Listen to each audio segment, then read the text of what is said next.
नमस्कार साथियों, स्वागत है आप सभी लोगों का जर्नी टू आई स्पीकर के प्लेटफॉर्म पे। आशा करता हूँ आप लोग अच्छे होंगे, पढ़ाई खूब धूमधाम से कर रहे होंगे।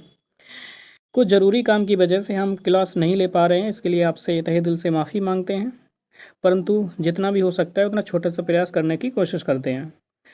इसी क्रम में हम कुछ क्वेश्चनों को सॉल्व करते हैं और इस सीरीज को हमने नाम दिया है कहाँ खड़े हैं आप।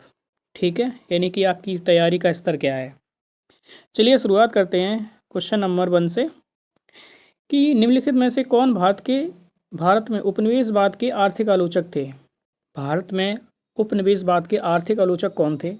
दादाभाई नौरोजी, सुब्रमण्यम अय्यर, आर.सी. दत्त। तो नीचे दिए गए कोटों का प्रयोग करके सही उत्तर चुनिए। पहला only one and two, only two and three, one two and three, सभी। तो इसका उत्तर है वन टू एंड थ्री, सभी। सभी भारत में उपनिवेशवाद के आर्थिक आलोचक थे। दादा भाई नौरोजी ने आर्थिक मीमांसा की थी। आपको पता है कि धन का निष्कासन सिद्धांत इन्होंने प्रस्तुत किया था कि किस तरह से भारत से एक धन का बहुत बड़ा भाग ब्रिटेन जा रहा है, जिसके बदले में भारत को कुछ नहीं मिल रहा है। ठीक है, ड्रेन थ्योरी कहते हैं इसको। जी सुब्रमण्यम अय्यर द हिंदू समाचार पत्र का संपादन किया करते थे, जिसमें इन्होंने उपनिवेशवाद की आर्थिक मीमांसा की थी, उसकी आलोचना की थी, भर्त्सना की थी। आर.सी. दत्त ने भारत का आर्थिक इतिहास नामक एक पुस्तक लिखाई थी।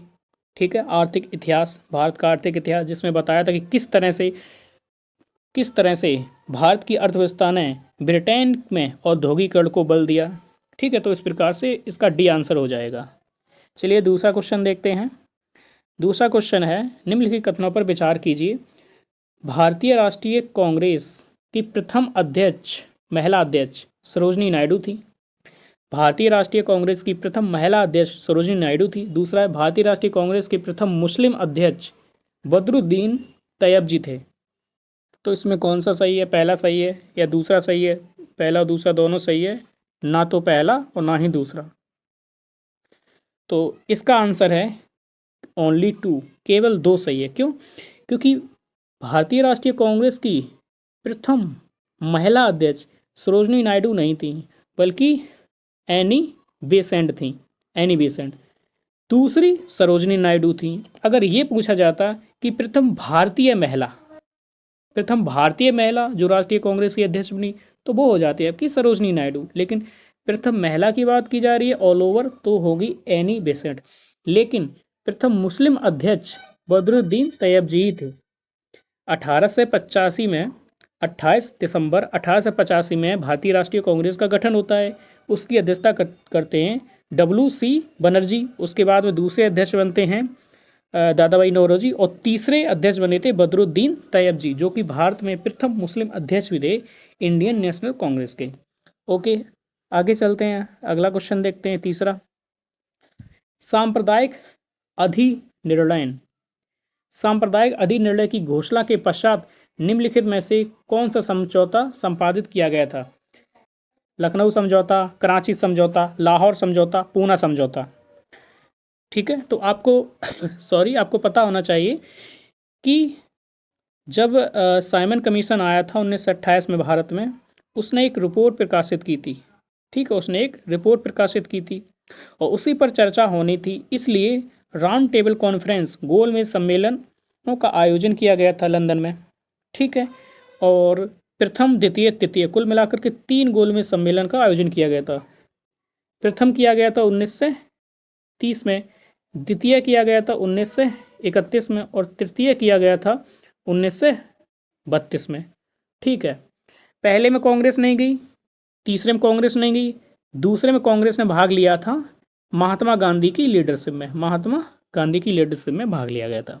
ठीक है, लेकिन यहाँ पर कोई निष्कर्ष नहीं निकल पाया, इसलिए यह निर्णय वहाँ के प्रधानमंत्री पर डाल दिया गया कि आप जो भी उचित समझें, इन सब का निष्कर्ष निकालकर कोई एक निर्णय लें, कोई डिसीजन लें। ठीक है, कोई पॉलिसी तय करें भारत के लिए।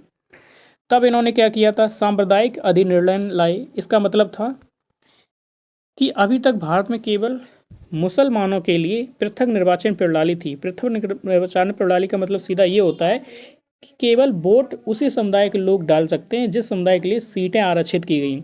लेकिन इसमें क्या किया गया? दलित जातियों को भी पृथक निर्वाचन दे दिया गया था। इसका मतलब दलित जाति को हिंदू समाज से अलग किया जा रहा था। ठीक है, डिवाइड एंड रूल पॉलिसी के साथ खेला जा रहा था। ओके, तो महात्मा गांधी ने उस समय यरवदा जेल में थे वो, उन्होंने आमरण अनशन कर दिया और फिर पूना समझौता किया था भीमराव अंबेडकर के साथ में।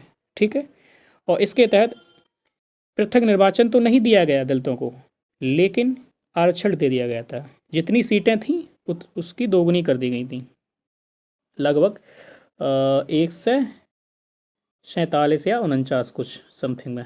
ठीक है, तो पूना समझौता हो जाएगा इसका। Government of India act 1935, Bharat शासन अधिनियम 1935 की बात करें तो ये किस रिपोर्ट पर आधारित था? ये था साइमन कमीशन की रिपोर्ट पर। जैसे कि अभी आपको बताया था, साइमन कमीशन 1927 में गठित होता है।